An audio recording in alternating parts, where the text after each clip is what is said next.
مفتی محمد عامر صاحب تشریف فرمائے. بہت کم یہ میرے ساتھ پروگرام میں ہوتا ہے، میری بڑی خواہش ہوتی ہے، انفیکٹ مفتی صاحب تشریف فرمائے، ہم سب کی خواہش ہوتی ہے کہ یہ آئیں، کیونکہ بہت اللہ رب العزت نے ان کو صلاحیتیں عطا فرمائی ہیں. مفتی محمد عامر صاحب قبلہ، علامہ اقبال کا ایک شعر ہے، اختر شام کی آتی ہے فلک سے آواز، سجدہ کرتی ہے سحر جس کو وہ ہے آج کی رات، رہے یک گام ہے ہمت کے لیے عرش بری، کہہ رہی ہے یہ مسلمان سے معراج کی رات. میں چاہتا ہوں اس پر آغاز کلام. بسم اللہ الرحمن الرحیم.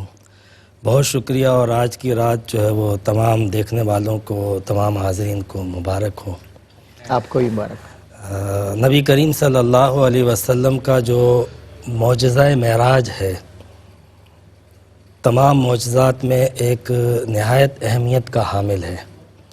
سب سے بڑی اس کی اہمیت آپ دیکھیں کہ بے شمار معجزات ہیں لیکن قرآن میں ان کا ذکر نہیں. صحیح. کسی کا اشارہ ہو تو ہو، لیکن واقعہ معراج کو باقاعدہ قرآن میں ذکر کیا، اس کا مطلب اس کی اہمیت بہت زیادہ ہے. نبی کریم علیہ السلام کے بے شمار معجزات ہیں لیکن کوئی ذکر نہیں ہوا قرآن میں، فقط واقعہ معراج کو ذکر کیا خود اللہ تبارک و تعالیٰ نے. اور اس پر ماشاءاللہ مفتی صاحب نے تفصیلاً اس کے مراحل پر، قرآنی آیات پر گفتگو بھی فرمائی. حضور نبی کریم علیہ السلام کا یہ معجزہ اگر ہم دیکھیں تو بظاہر جو ہے وہ یہ ایک واقعہ ہے، لیکن اس میں کئی واقعات ہیں. صحیح. تمام مراحل کے اندر یہ بظاہر جو ہے وہ حضور کی ایک شان ہے، مگر اس کے اندر کئی شانیں موجود ہیں.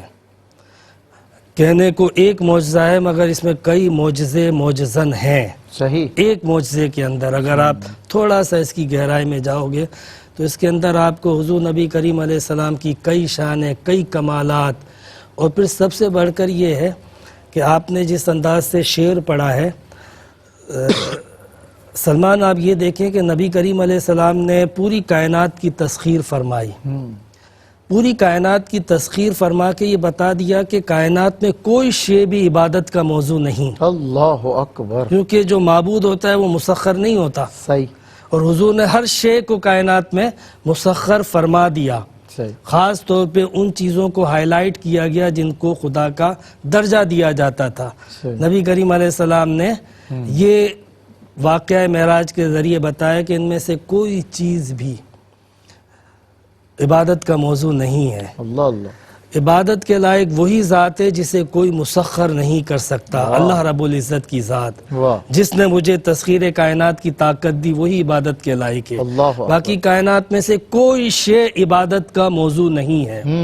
اور جب نبی کریم علیہ السلام نے ان چیزوں کو مسخر کیا تو پھر یہ جو تعطل تھا علم میں، سائنس میں، ٹیکنالوجی میں، انسان کی ترقی میں، وہ سارا تعطل ختم ہوا اور لوگ ترقی کی راہوں پر گامزن ہوئے.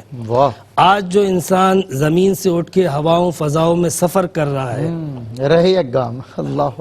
یہ اسی چیز کی طرف اشارہ دیا جا رہا ہے کہ نبی کریم علیہ السلام نے، آپ دیکھیں معجزات کا اصل مقصد تو یہ ہوتا ہے کہ اللہ رب العزت جب بھی کسی پیغمبر کو بھیجتا ہے تو کچھ لوگ مان لیتے ہیں، کچھ انکار کرتے ہیں، کچھ دلیل مانگتے ہیں کہ اگر تم واقعی خدا کے بھیجے ہوئے ہو اور خدا کے نمائندے ہو تو بتاؤ تمہارے پاس کوئی خدائی طاقت ہے؟ جس نے تمہیں بھیجا ہے اس کی پاور ہے؟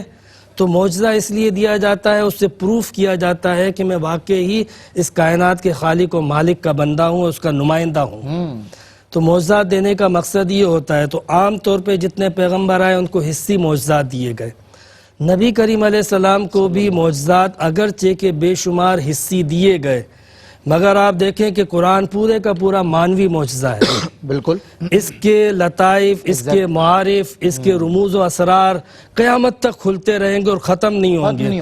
اس پر ریسرچ اور تحقیق ہوتی رہے گی. اور اس کے علاوہ عام طور پہ ہم جتنے معجزات دیکھتے ہیں وہ سارے حصی تھے. لوگ دیکھتے تھے، اسی وقت اٹریکٹ ہوتے تھے. درخت جو ہے وہ چل کے آ رہا ہے، چاند جو ہے وہ 2 ٹکڑے ہو رہا ہے، تو پھر جو لوگ منکر ہوتے تھے وہ قائل ہو جاتے تھے. مگر واقعہ معراج حصی بھی ہے کہ آپ نے باقاعدہ سفر کیا. اللہ اکبر. اور مانوی بھی ہے کہ قیامت تک اس کی آوازیں آ رہی ہیں, بازگشت ہو رہی ہے, اس سے نتائج اخذ ہو رہے ہیں, اس سے علم و تحقیق کے دروازے کھل رہے ہیں, اور لوگ ترقی کی راہوں پہ گامزن ہو رہے ہیں. یعنی اسلام کی حقانیت کا, اسلام کی صداقت کا, نبی کریم علیہ السلام کی نبوت کا اور اللہ تبارک و تعالیٰ کی توحید کی دلیل واقعہ معراج ہے. کیا بات ہے, سبحان اللہ سبحان اللہ. مفتی ناظرین, اگر آپ ایسی ہی مزید ویڈیوز دیکھنا چاہتے ہیں تو ہمارا ARYQTV کا چینل سبسکرائب کیجئے اور بیل آئیکن کا بٹن دبانا نہ بھولیے تاکہ آپ سے کوئی پسندیدہ پروگرام مس نہ ہو جائے.